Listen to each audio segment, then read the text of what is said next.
Ulu Tanrının adıyla bir daha mən öz növbəmdə bütün oxucularımıza və izləyənlərimizə salamlayıram. Hər vaxtınız xeyir olsun deyirəm. Biz yenə də Sulduz şəhərin Fərquzat kəndindəyik. Fərquzat kəndi bizim ata-baba yurdumuzdur. Bizim elə deyə bilərik ki, elə atamız, babalarımız burada boya-başa çatıblar, burada yaşayıblar, burada olublar.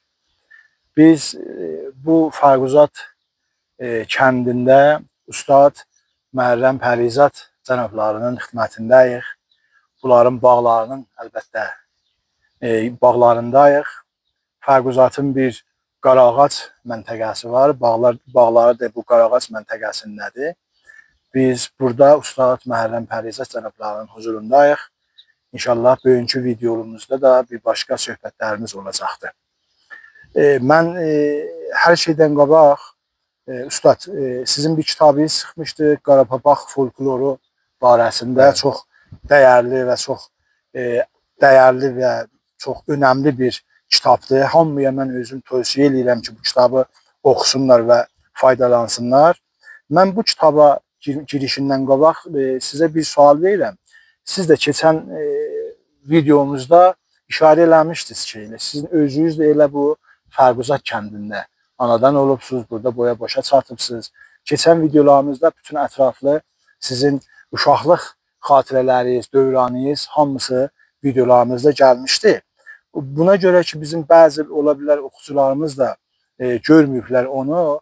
Mən hər şeydən qabaq ki, biz Qarapaq kitablarına girək, siz bir Fərquzat kəndinin barəsində də bir qısaca bizə bir məlumat verəsiniz. Ondan sonra girək bu kitabın içinə və kitabınız hansı fəsillərdən şamildir, nələr bu kitabın içində var, siz tədqiqatınız, təhqiqatınız bu kitabın içində haraya çatıb, nələr var bu Qarapapaqların barəsində, ondan sonra biz sizin xidmətinizdəyik. Çox sağ olasın.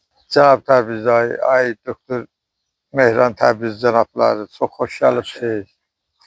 Biz bugün necə ki ay doktor buyurdular, bağdayıq, Qarağaç məntəqəsində. Bura Fərquzat kəndidir. Fərquzat kəndi qədimdən bəri çox əlbir, bir-biri ilə səmimi, sözləri bir, dilləri bir, ürəkləri bir olub. Bu Sulduz məntəqəsində demək olar ki, birinci şərtdir ki, burada ərbab kölgə salmayıb. Və buranın idarəsində də böyük ağsaqqallar olub və onların sözü elə əhalinin tərəfindən məqbuliyyəti var imiş və kəndin idarəsində də onlar özləri öz siyasətləri ilə, müdiriyyətləri ilə buranı idarə edirlər.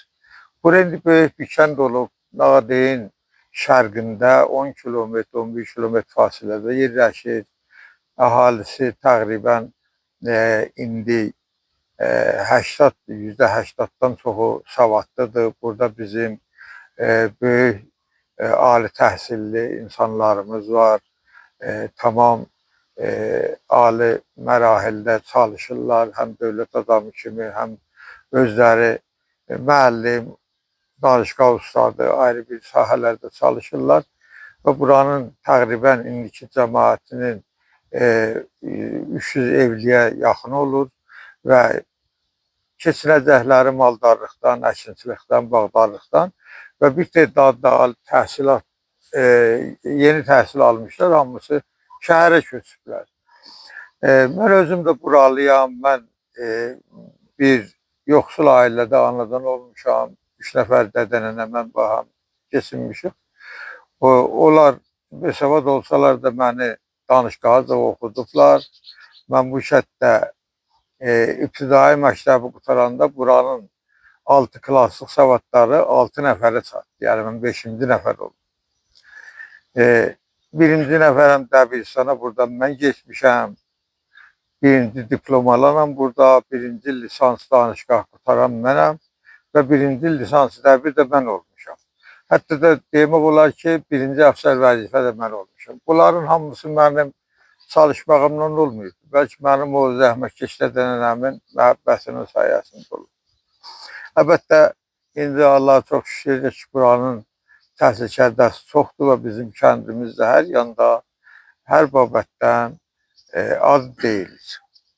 Mən necə ki buyurdunuz bu folklor kitabında,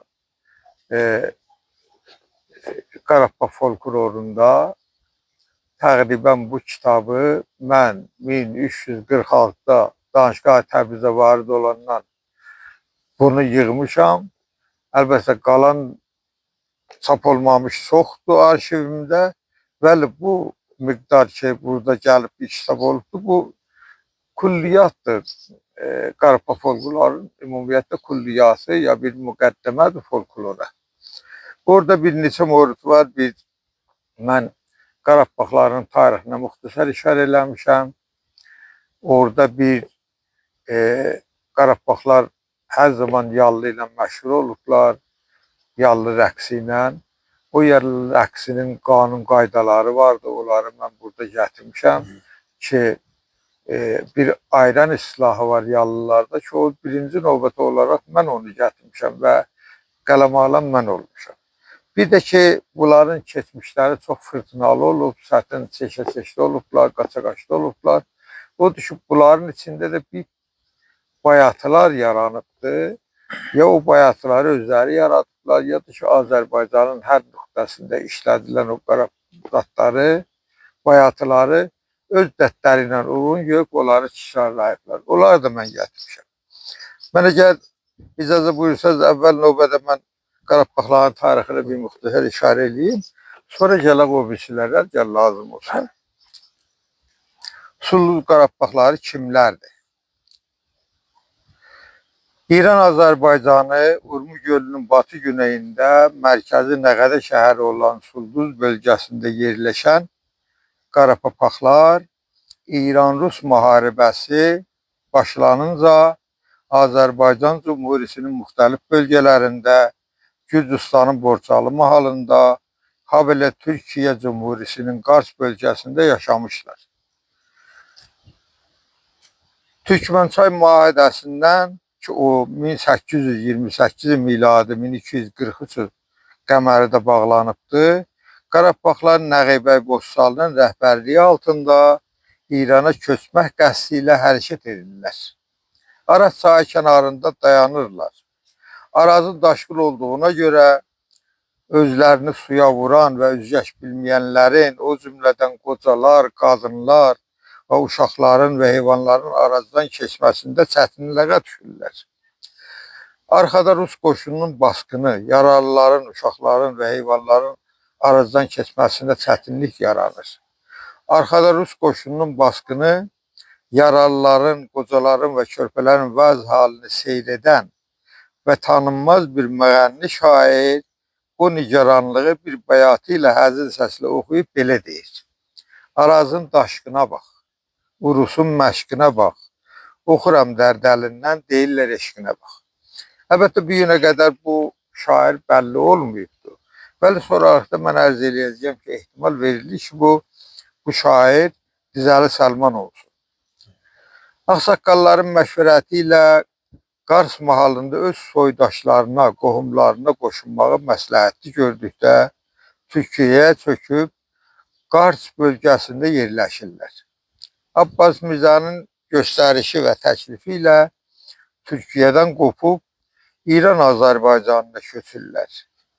Öz başçıları idarəsində gəlib biraz müddət Xoyda qalandan sonra Səlmasda yerləşirlər və nəhayətdə Urmu gölünün güney batısı, yəni Sulduz bölgəsində oturaq salıb və burada yerləşirlər. Tirziyoğlu deyir ki, bunlar 1312 şəmsi illərində 100-dən artıq kətdə oturub 6000 ailəni aşırmışdılar. Bakıda Əli Şamil müəllimdən eşitdim ki, Xoy mahalında yaşadıkları zaman Qarapapaq atlıları gecələri Arazdan keçir, Rusların yeni tutduqları yerə etmələrindən şikayətçi olan Rus sərkərdəsi Baskviç onları sərhəddən uzaqlaşdırmaq istəmişdir. Abbas Mirzə da Qarabağlara bu sirri bildirmədən Salmasa və oradan da Sulduza köçürmüş. Sulduzda yerleşen Qarabağ elinin tərkibində olan əsl tayfalar bunlardan ibarətdir. Yəni bu 9 tayfa Abbas Mirza zamanı xanlığa çatıblar. Yoxsa burada çoxlu tayfalar var, çox da mühümdürlər. O xanlığa çatan tayfalar Borçalı tayfasıdır, Tərkəvənlərdir, Saraldır, Ərəblidir, Can Əhmədlidir, Çaxırlıdır, Ulaşlıdır, Qazaq ayrımlılar və Şəmsəddinlərdir. Sulduza yerləşəndən sonra buranı tərk etmiş tayfalardan bir neçəsi də ad aparmaq olar ki, Türkmənlər, Məməlilər, Qarabaşlılar, Xəlfəlilər, Qarna Qazaxları, Çobankərələr, Ayrımlılar, Ulaşlılar ki, bizim tayfamızdır, buranı tərk ediblər. Əlbəttə, Çobankərələrdir, Ayrımlılar da Ulaşlardan çoxu gedib azı qalıb. Təqribən Günəş ili 1275-də yazılmış Qarabağ tarixi əl yazma kitab Hərbil Həsəndə gəlibdir ki, Borçalı tayfası o dövrün padişahının fərmanı ilə Həmədandan vilayət bağlı olan Sultanabad, yəni indiki Ərak bölgəsinə və Ərak bölgəsindən 3000 ailə tərkibində Yaralı ağanın başçılığı altında köçüb Dağıstan ləzgilərini kontrolda saxlasınlar deyə ilk növbədə Gürcüstan vilayətində Dağ Borçalıda, Loruda, Pəmbəhdə, Ağcaqalada olmuşdular. Sonra Pəmbəh valisi Qurqun xan Ərməni də ki, Səfəvilərə bağlı idi, onlara bir neçə parakət verir, onlar yığışırlar, təqribən Dağ Borçalıya da çəkilirlər.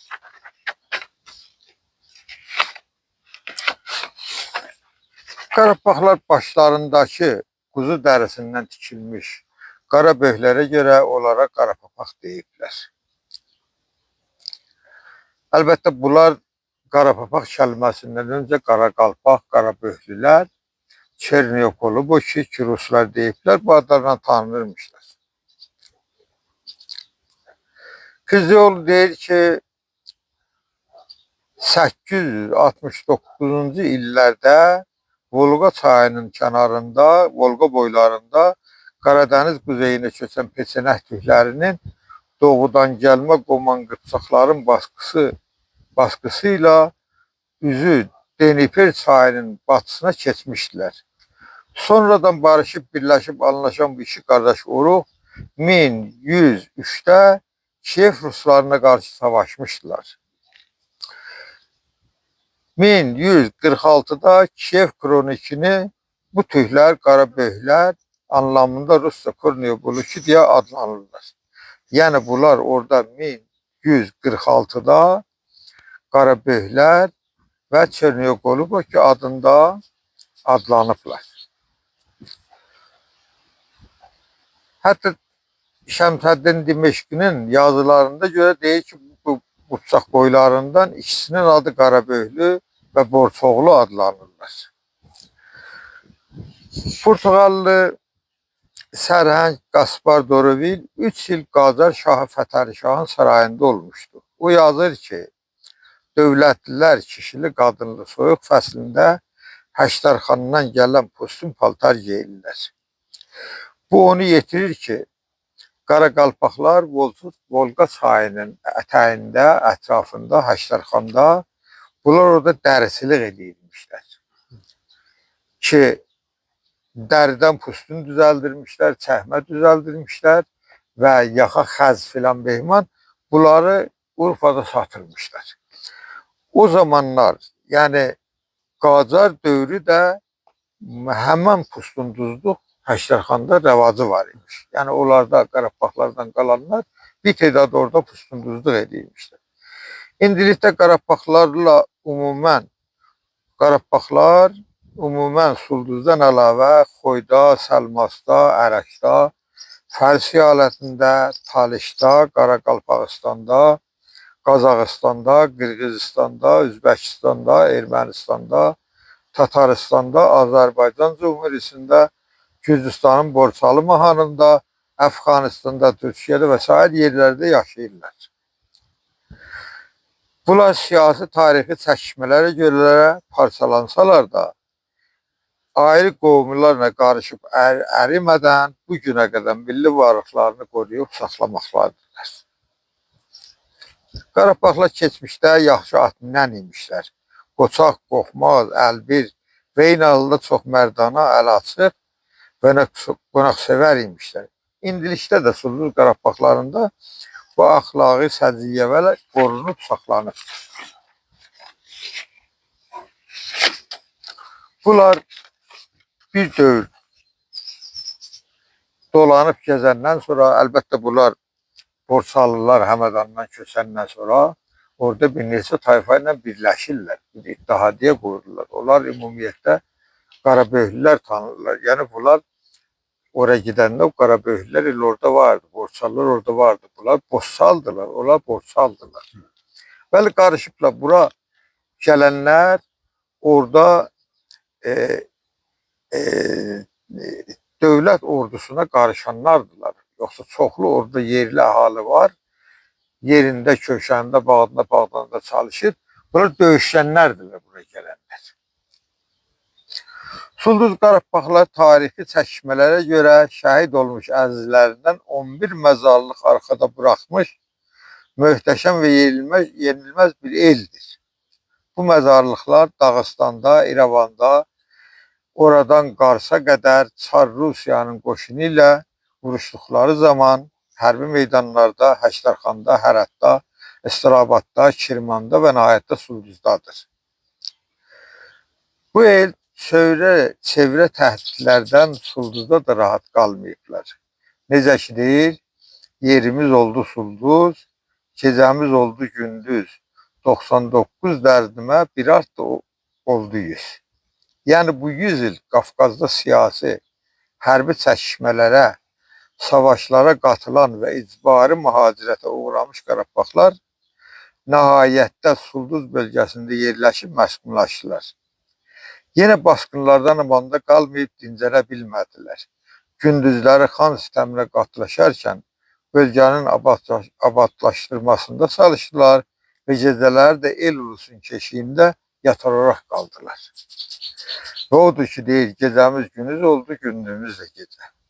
1297 ilin qəməri ilində 297 qəməri ilində Şeyx Übeydullah Şəmzini Miyandabda törətdiyi qanlı faciə və cüluların Salmas və Ürümiyədə verdiyi qırğın və Qarabağların talanması və qıtlıq və dəhşətli əyyamın acılı xatirəsi unudulmamış, bir neçə ildən sonra çəhrikdən baş qaldırmış İsmail Simko Salmasın Ləkistan məntəqəsində Urmiyədə yeni faciələr törədir. Onun öncül qüvvələri Sulduza soxularkən Qarabağları da təhdid edir. İsmail Simko Urmunu alandan sonra Sulduza yeriş edir və Ləkistan faciəsi burada da təkrar olmasın deyə əhali yerli köklü Sulduzu tərk edir. Yəni 1339-cu qəməri ili Rəzəb ayı və 1299-cu Günəş ilin son bir çərşənbə günü, yəni bayram axşamı İsmail Simkonun öncül qüvvələri Sulduza yeriş edir. Qarapapaq eli